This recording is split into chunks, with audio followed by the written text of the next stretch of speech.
बिस्मिल्लाहिर्रहमानिर्रहीम। अस्सलामुअलैकुम वरहमतुल्लाहि वबरकातुहू। इस वीडियो में हम आपको कुछ ऐसी ग़िज़ाओं के बारे में बताएंगे जिनके इस्तेमाल से ताकत में खूब इजाफ़ा होता है। नंबर 1, खजूर। खजूर खाने से क़ुव्वत बा में इजाफ़ा होता है। जब बच्चा पैदा हो तो उसको ताज़ा खजूर का मलीदा बनाकर थोड़ी सी खिलाई जाए, उससे बेहतर कोई ग़िज़ा नहीं। अगर ताज़ा खजूर न मिल सके तो खुश्क ही सही। अगर खजूर से बेहतर कोई और चीज़ होती तो अल्लाह ताला हज़रत मरियम अलैहिस्सलाम को हज़रत ईसा अलैहिस्सलाम की विलादत के वक्त वही चीज़ अता फ़रमाते। सूरह मरियम में है कि अल्लाह ताला ने हज़रत मरियम अलैहिस्सलाम को हुक्म फरमाया कि खजूर का तना पकड़कर अपनी तरफ बुलाओ तो उन पर ताज़ा पकी हुई खजूरें गिर पड़ेंगी। इससे मालूम हुआ कि खजूर से बेहतर कोई ग़िज़ा नहीं। नंबर 2, दूध। दूध से वज़न बढ़ता है, हवा साफ़ होती है। हदीस मुबारका का मफ़हूम है कि रसूलुल्लाह सल्लल्लाहु अलैहि वसल्लम के नज़दीक दूध बहुत अज़ीज़ था।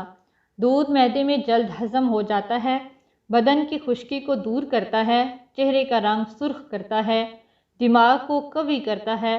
दूध में बहुत से ऐसे ग़िज़ाई अज्ज़ा होते हैं जो हमारी जिल्द को बहुत खूबसूरत बनाते हैं।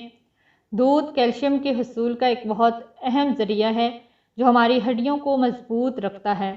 दूध पीने का सबसे बेहतरीन वक्त रात का है। शहद। हज़रत आयशा सिद्दीक़ा रज़ियल्लाहु ताला अन्हा से रवायत है कि रसूलुल्लाह सल्लल्लाहु अलैहि वसल्लम के नज़दीक शहद बहुत प्यारा और अजीज़ था। हुज़ूर अलैहिस्सलातु वस्सलाम को शहद इसीलिए ज़्यादा महबूब था कि अल्लाह ने फरमाया कि इसमें शिफा है। शहद के बेशुमार फ़ायदे हैं। निहार मुँह खाने से बलगम दूर होता है, गुर्दे की पथरी को खारिज करता है। मक्खन और शहद को मिलाकर खाया जाए तो जोड़ों के लिए बहुत मुफीद है और शहद जिस्म को मोटा करता है। ज़ाफ़रान। ज़ाफ़रान दिलो दिमाग और बसारत के लिए बेहद मुफीद है।